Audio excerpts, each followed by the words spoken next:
Southern brave और northern Superchargers की women's टीमों के बीच होने वाला आज का यह मैच नंबर 11 जो कि द 100 विमेंस कंपटीशन 2025 का इन दोनों टीमों का तीसरा मुकाबला होगा। और अभी तक के दोनों मुकाबले दोनों टीमों ने अपने अपने जीते हैं। मतलब आज के इस मैच में कोई एक टीम होगी जो हारेगी, तो वो कौन सी टीम होगी जो कमजोर पड़ने वाली है उसको समझने की कोशिश करेंगे पूरे वीडियो के दौरान। और उसमें पिच का क्या रोल होगा, मतलब कि पिच रिपोर्ट को भी पूरा डिटेल में देखेंगे। और उसमें दोनों टीमों की जो प्लेयर्स हैं कौन सी स्मॉल लीग के लिए हमारी टीम में तो बेस्ट हैं, जो कि निश्चित तौर पर हमेशा लगभग हर एक प्लेयर की जो भी फैंटेसी की टीम बनाते हैं उनके टीम में रहेंगे। और उसमें कुछ डिफरेंशियल ऑप्शंस भी हैं, वो कौन सी रहेंगी जो आपको ग्रैंड लीग जिता सकते हैं कंडीशनली, यानी कि पहली इनिंग की बैटिंग में या सेकंड इनिंग की बैटिंग में या बॉलिंग में। और उसके साथ साथ ग्रैंड लीग की क्या कॉम्बिनेशन बन सकती है उसको पूरा समझने की कोशिश करेंगे इस पूरे वीडियो के दौरान। तो शुरू से अंत तक पूरा जरूर देखिएगा, क्योंकि ये जो मैच है द रोज बॉल साउथहैम्पटन के मैदान पर 13 अगस्त को 4 बजे शाम को भारत के समय के हिसाब से स्टार्ट होगा। वहां की लोकल टाइम के हिसाब से दोपहर को 12:30 बजे से, यानी कि एक पूरी तरह से दिन का मैच जहां पर धूप अगर पड़ती है पिच के ऊपर तो वेयर एंड टेयर तो क्रिएट होगा, क्योंकि एक मैच यहां पर ऑलरेडी हो चुका है।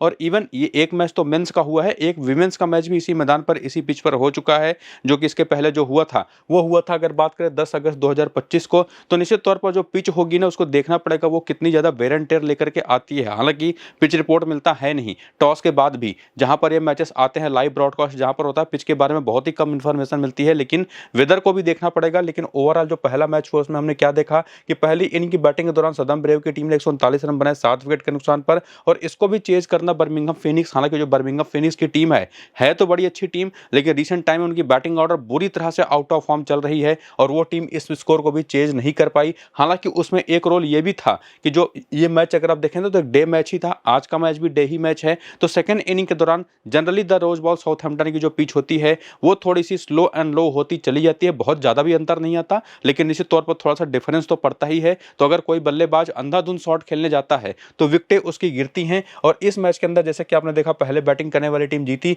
पहली इनिंग में 4 विकेटें पेस को, 3 विकेटें स्पिन को, सेकंड इनिंग में 5 विकेटें पेस को, 4 विकेटें स्पिन को। और इंग्लैंड के अंदर इतनी विकेटें अगर स्पिनर्स लेकर के जा रहे हैं तो क्लियर कट आप समझ लीजिए कि पिच कैसी होगी, यानी कि स्पिनर्स के लिए भी पूरी तरह से हेल्प है और गेंद यहां पर फंस भी रही है, ग्रिप भी कर रही है। ये बात यहां से साबित होती है ना सिर्फ इस मैच में बल्कि 5 और मैचेस को इंक्लूड अगर आप करें तो इन 6 मैचेस के अगर आप रिजल्ट्स को जाकर के देखेंगे तो 4 बार बैटिंग पहले करने वाली टीम एक्चुअली मैचेस जीती है। तो वही बात जो आपको मैंने बताया इस मैच को समझाते हुए कि क्या यहां पर हो सकता है, जिसमें पावर प्ले के सेकंड इनिंग में भी 30 के स्कोर पर 3 विकेटें गिर गई थी, पहली इनिंग में 30 के स्कोर पर 1 विकेट गिरा। पहले 25 गेंदें जो होती हैं, यानी कि शुरुआत में भी रन बनाना उतना आसान होता नहीं।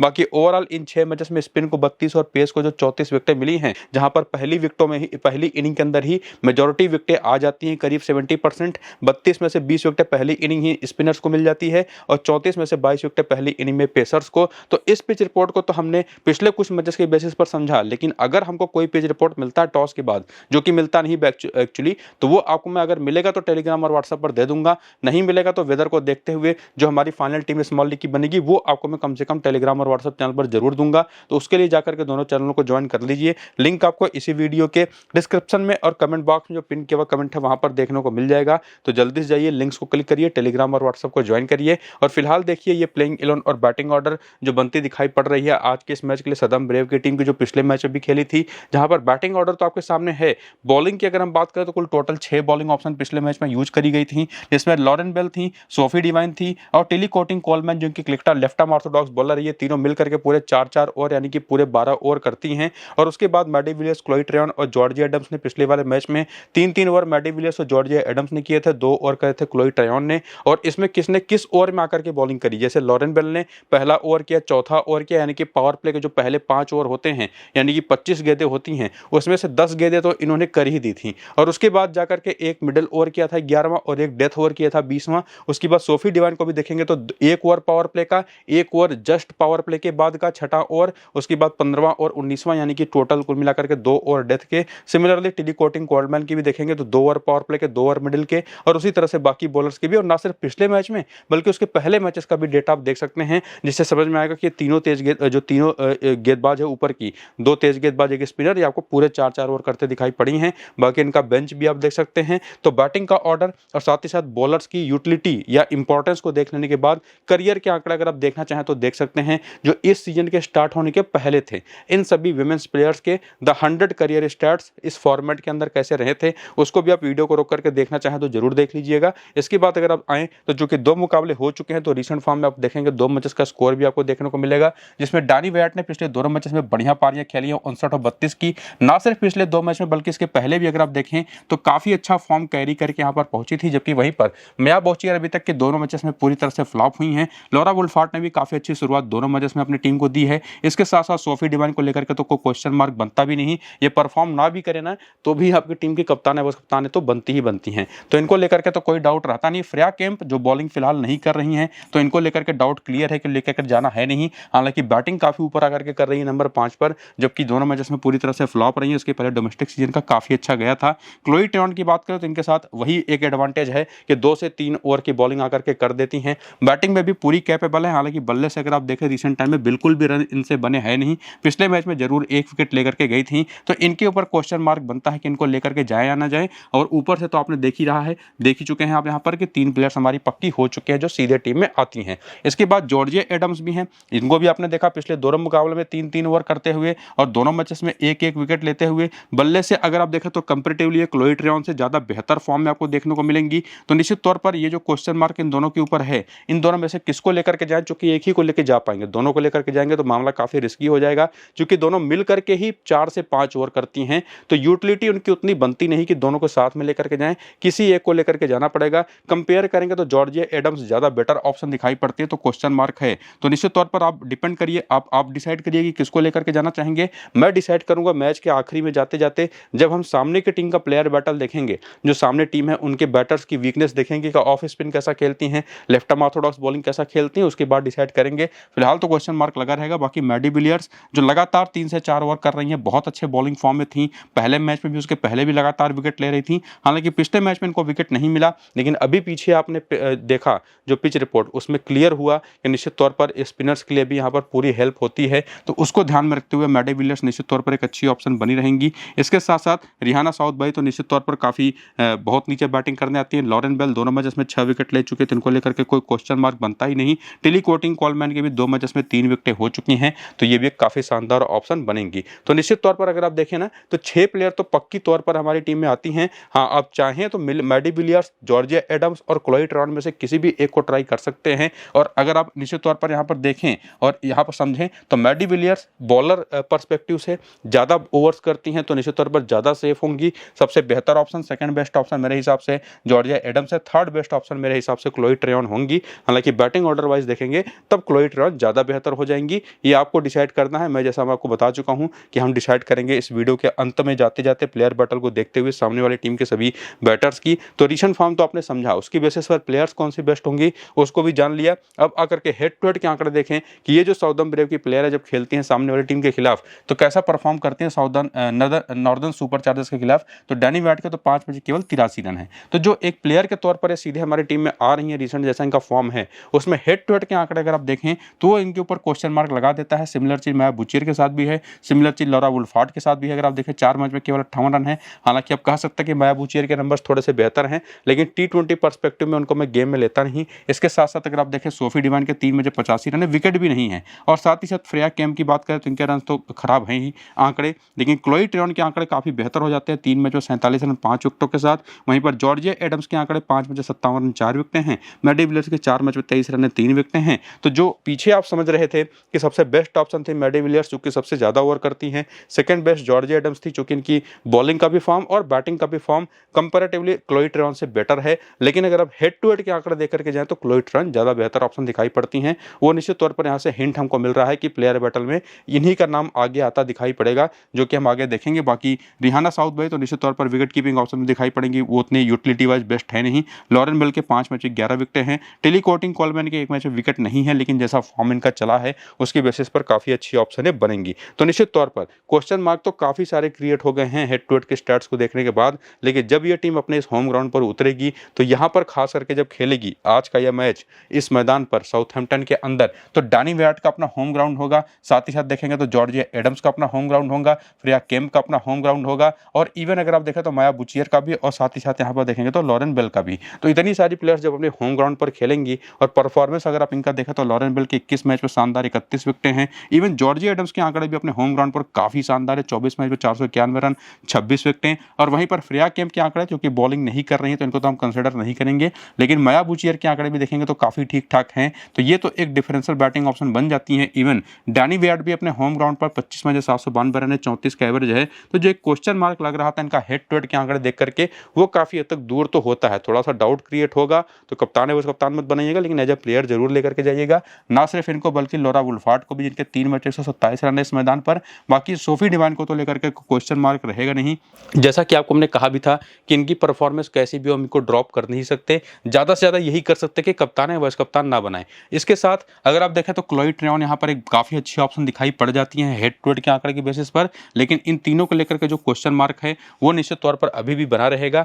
अगर रीसेंट फॉर्म के हिसाब से देखें और वेन्यू के नंबर्स के हिसाब से देखें तो जॉर्जिया एडम्स सबसे बेस्ट ऑप्शन इस टीम तीनों में से दिखाई पड़ती हैं। इवन रीसेंट बैटिंग फॉर्म और बॉलिंग फॉर्म भी जैसा है वो भी जॉर्जिया एडम्स का थोड़ा सा बेटर है। Maddy Villiers as a individual bowler ज्यादा बेहतर फॉर्म में है और as a all rounder Georgia Adams ज्यादा बेहतर फॉर्म में है, जबकि क्लोई ट्रेवन ने केवल पिछले मैच में बेहतर किया है और हेड टू हेड में बेहतर किया है। तो कंफ्यूजन अभी भी क्रिएट पड़ा हुआ है, जो कि निश्चित तौर पर दूर हो जाएगा आगे चल करके। लॉरेन बेल तो टीम में रहेंगी ही। टिली कोटिंग कॉलमैन को भी मैं टीम में 100% रखूंगा, भले ही नंबर्स उतने बेहतर ना हो, लेकिन निश्चित तौर पर अब काफी बेहतर एक्सपीरियंस से ले चुके हैं इस सीजन के अंदर। तो 5 प्लेयर तो पक्की हैं, 6ठा प्लेयर हमको तय करना है प्लेयर बैटल को देख करके। तो उसके लिए वीडियो को आगे पूरा जरूर देखिएगा। बाकी इस टीम के प्लेयर बैटल के आंकड़े देख लें, बैटर्स की वीकनेसेस को समझ लें। तो डैनी वेयर्ड जो एक प्लेयर है जो लिंसे स्मिथ की 15 गेंद पर 29 रन बना करके एक बार, तो केट क्रॉस पर 2 बार ल्यूसी हिगम पर, मतलब लिंसे स्मिथ को बेहतर खेली है, बाकी दोनों पर दिक्कतों में रही हैं। मया बुचेर की बात करें तो लेग स्पिन खराब खेलती है। एलिस डेविडसन रिचर्ड्स पर भी बेहतर खेली है।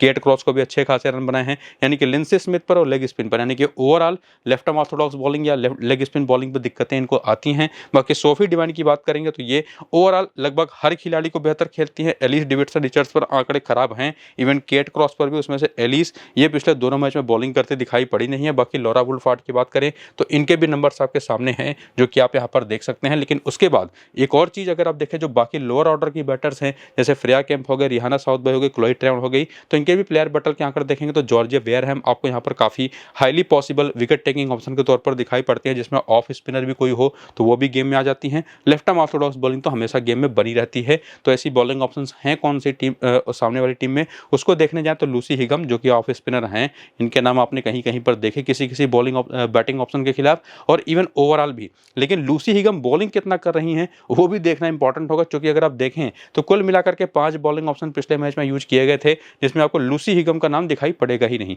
तो ये तो गेम से बाहर हो जाती हैं वैसे भी, भले ही बॉलिंग कर जाएं आज, लेकिन निश्चित तौर पर इनको स्मॉल लीग के लिए तो मिलना वो काफी रिस्की रहेगा। पिछले दोनों मैचेस में बेसिकली ने यही पांचों आपको बॉलिंग करते दिखाई पड़ी है, पूरे 4-4 ओवर, जिसमें किसने कहां पर कितने कितने ओवर आकर के करे हैं वो तो आप देख ही पाएंगे। बैटिंग ऑर्डर आपके सामने है, बॉलिंग में आप नाम देख ही पा रहे हैं, जैसा मैंने आपको बताया कि 5 से 4-4 ओवर कराए जा रहे हैं। बेंच के प्लेयर जो है उनके भी नाम आप देख सकते हैं। तो लिंसे स्मिथ निश्चित तौर पर जॉर्जिया वेयरहैम के साथ ज्यादा बेटर ऑप्शन है, और आंकड़े अगर आप करियर के देखना चाहें तो वो भी देख सकते हैं। लेकिन एक और स्टेप आगे बढ़ते हुए अगर आप रिसेंट फॉर्म देखने आए तो 2 मैचेस ये टीम भी खेल चुकी है, दोनों मुकाबले जीत चुकी है, जिसमें पिछले मैच में खास करके एक बहुत ही इंपॉर्टेंट और बहुत ही यंग प्लेयर जो है इनकी डेविना पेरिन, कमाल की 72 नबाद की पारी इन्होंने खेली, वो भी 40 गेंदों पर, और चौकों की झड़ी लगा दी थी। 10 से ज्यादा चौके लगाए थे इन्होंने, बहुत ही कमाल की पारी खेली थी, ना सिर्फ पिछले मैच में बल्कि पहले मैच में भी काफी अच्छे टच में दिखाई पड़ी थी, और इवन इसके पहले डोमेस्टिक सीजन में इनका काफी ठीक ठाक गया था। तो बहुत ही बढ़िया इनफॉर्म प्लेयर हैं। और इसके साथ साथ एलिस डेविडसन रिचर्ड्स की बात करें तो दोनों मैच में शुरुआत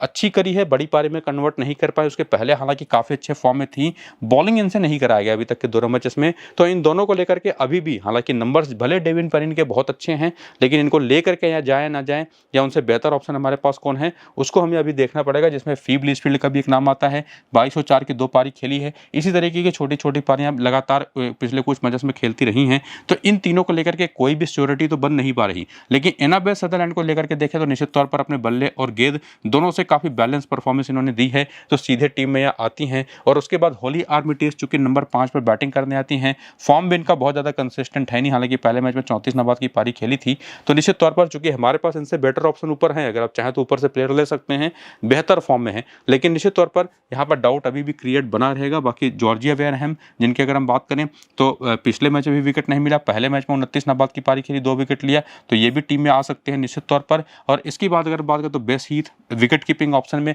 अगर आप देखेंगे तो सबसे बेस्ट ऑप्शन बेस हीथ ही साबित हो सकती हैं। हालांकि दूसरी ऑप्शन भी जो है वो भी बैटिंग बहुत नीचे करती हैं, रिहाना साउथबे।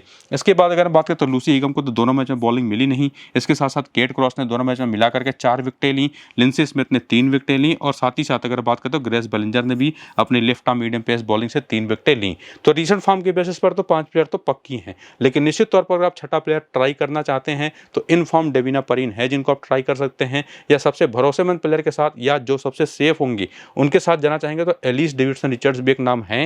हालांकि ये भी आप नहीं कह सकते कि बॉलिंग करेंगी कि नहीं करेंगी, क्योंकि पिछले 2 मैच में तो कम से कम बॉलिंग करते दिखाई नहीं पड़ी हैं। लेकिन कौन सा छठा और प्लेयर है जो कि हमारी टीम में आ सकता है, उसी को देखने के लिए हम चेक करेंगे अपने हेड टू हेड के स्टैट्स, जिसमें हम क्या देखेंगे कि डेविना परीन तो खेले नहीं है कभी, लेकिन एलिस डेविडसन रिचर्ड्स के आंकड़े देखेंगे तो बहुत ही खराब हैं, और इवन फिब लीचफील्ड के आंकड़े भी कुछ खास अच्छे हैं नहीं। लेकिन वहीं पर एनाबेल सदरलैंड हो गई, इनके आंकड़े ओवरऑल ठीक ठाक है। 2 मैच 32 रन 2 विकेटें हैं। जॉर्जिया वेयरहैम के 3 मैच 15 रन 3 विकेटें हैं। वहीं पर लूसी हिगम बॉलिंग तो करती दिखाई पड़ ही नहीं है, बेस ये थी विकेट कीपिंग ऑप्शन में सबसे बेस्ट ऑप्शन मेरे हिसाब से रहेंगी, तो इनको लेके जाना भी पड़ेगा, क्योंकि बैटिंग ऑर्डर वाइज देखें ना तो ये थोड़ा सा ऊपर आती है सामने वाली टीम की। लेकिन उसमें हमको ये भी देखना पड़ेगा कि इस टीम की बॉलिंग कितनी ज़्यादा बेहतर है, और लगातार चूंकि इस टीम ने दोनों मैचेस में अपनी 5 बॉलर ही ट्राई किए हैं, तो उससे समझ में आता है कि इस टीम के बॉलिंग ऑप्शंस काफ़ी अच्छे फॉर्म में हैं। और जब बॉलर अच्छे फॉर्म में होती है ना, तो विकेट के पीछे पॉइंट्स बनाने के चांसेस सबसे ज़्यादा बनते हैं। तो कंपैरेटिवली तो ये टीम बॉलिंग में ज़्यादा बेहतर फॉर्म में है, इसमें लेकर के कोई डाउट है नहीं। लेकिन साथ ही साथ चूंकि इसी टीम में बेस्ट हीथ हैं,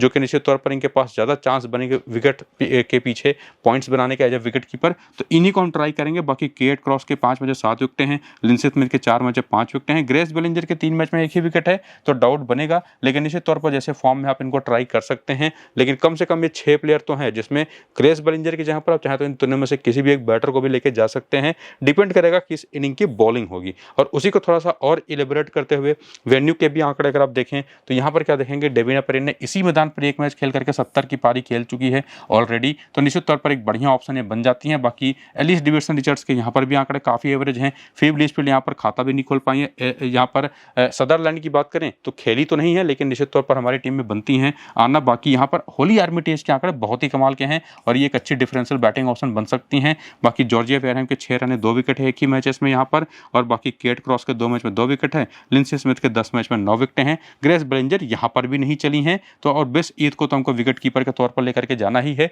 तो ये 6 option as a confirm option हमारे यहाँ पर टीम में आ जाती हैं। और दोनों ही टीमें, एक बात तो कम से कम समझ में आती है कि दोनों ही टीमें काफी टक्कर की हैं। ये आप कह पाना काफी मुश्किल है कि किस टीम की विनिंग आज के इस मैच में होगी। बेसिकली टॉस के बाद काफी सारी चीजें क्लियर होंगी। जिस भी टीम के सेकेंड इनिंग की बैटिंग होगी उसको आप कुछ हद तक कह सकते हैं कि उसकी आज का यह मैच खराब जाने वाला है। बाकी प्लेयर बैटल के आंकड़े देखें तो डेविना परीन लेग स्पिन पर फंसते हैं, 53 गेंद पर 75 रन बना करके 4 बार आउट हो चुकी हैं। टेली कोटिन ने 1 बार आउट कर रखा है, जॉर्जिया एडम्स ने 1 बार सस्ते में आउट कर रखा है। एलिस डेविडसन रिचर्ड्स की बात करें तो ऑफ स्पिन पर 8 बार आउट हो चुकी है, 172 गेंद पर 55 रन बना करके। बाकी जॉर्जिया एडम्स भी 1 बार 2 बार लॉरेन बेल पर, और ध्यान रखिए जॉर्जिया एडम्स भी ऑफ स्पिनर हैं, और ओवरऑल ऑफ स्पिन पर इनको दिक्कतें होती भी हैं। फिब लीचफील्ड भी एक लेफ्ट हैंडेड बैटर है, तो ऑफ स्पिनर इनके खिलाफ गेम में आती हैं, तो मैडी विलियर्स यहाँ पर आपको दिखाई पड़ेंगी। सोफी डिवाइन भी 3 बार आउट कर चुके हैं, क्लोई ट्रेवन भी 1 बार आउट कर चुके हैं, लेग स्पिन पर भी दिक्कतें होती हैं। सदरलैंड की बात करें तो ये भी लेफ्ट आर्म ऑर्थोडॉक्स बॉलिंग पर फंसती हैं, जिसमें क्लोई ट्रेवन का भी नाम दिखाई पड़ेगा। तो हैविली क्लोई ट्रेवन आपको बार बार देखने को मिलेंगी, और बैटिंग ऑर्डर भी उनका उन तीनों जो आपको मैं पीछे ऑप्शन बता रहा था सामने वाली टीम में, उन तीनों में ऊपर ही है। तो निश्चित तौर पर अब यहाँ तक आते आते एक बात तो क्लियर हो रही है कि स्मॉल लीग की टीम के लिए सबसे सेफ और बेटर ऑप्शन क्लोई ट्रेवन ही आपको दिखाई पड़ेंगे, और Georgia Adams second best option है। मैडी विलियर्स का शायद वो नाम आपको बनता दिखाई ना पड़े। हालांकि ये मैं नहीं कहूंगा कि मैडी विलियर्स विकेट नहीं ले सकती, लेकिन निश्चित तौर पर ज़्यादा बेटर और सेफ ऑप्शन यहाँ पर साबित होता है अब यहाँ तक आते आते कि क्लोई ट्रेवन ही होंगी। बाकी डिपेंड करेगा कि आप उनको लेके जाना चाहेंगे या किसी दूसरे ऑप्शन को वापर है। बाकी जॉर्जिया वेयरहैम और एनाबेल सदरलैंड तो सबसे सेफ कप्तान की कॉमन ऑप्शन होंगे आज के इस मैच में। बाकी सोफी डिवाइन, फिब लीचफील्ड और डैनी वैड भी 3 डिफरेंशियल ऑप्शन है जिनको आप ट्राई कर सकते हैं, और अभी के लिए ये स्मॉल लीग की टीम बना करके सेव कर सकते हैं। बाकी फाइनल टीम वो आपको मैं टेलीग्राम और व्हाट्सएप पर दे दूंगा, तो उसको जाकर के जरूर ज्वाइन करिए। लिंक आपको इसी वीडियो के डिस्क्रिप्शन में और कमेंट बॉक्स में जो पिन किया हुआ कमेंट है वहां पर देखने को मिल जाएगा। तो पूरा वीडियो देखिए, टेलीग्राम और व्हाट्सएप को ज्वाइन करिए, पूरा पिच रिपोर्ट जरूर समझिए। फिलहाल इस वीडियो को यहाँ पर करते हैं खत्म, चलते हैं, नमस्कार।